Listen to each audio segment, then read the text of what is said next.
It was a fine summer morning, perfect to be outdoors. Two sisters had been out mushroom picking, and were on their home with heavy baskets full of mushrooms.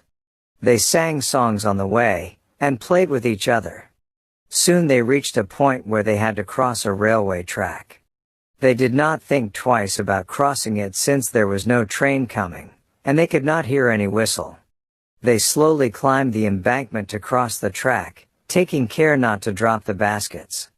They were very near the track and the little sister was about to cross it, when they heard the distinct horn of a train. The older sister got frightened and ran back. She thought that the young one was following her. She turned back and was shocked to see her little sister still crossing the track. "Come back here, run back fast," she screamed. It seemed that the little girl could not hear her sister.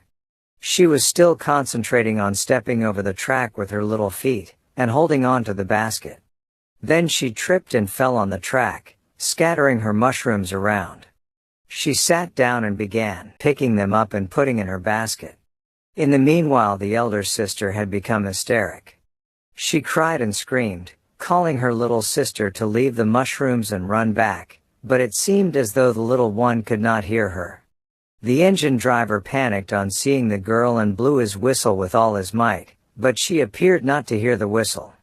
Her sister was now crying loudly, overcome by panic, as the little sister crawled between the tracks on her hands and knees, to pick the rest of the mushrooms. The engine driver was helpless as it was not possible for him to stop the engine suddenly. He blew the whistle as hard as he could, but the engine rolled over the little girl. The older sister clasped her face with her trembling hands and cried bitterly.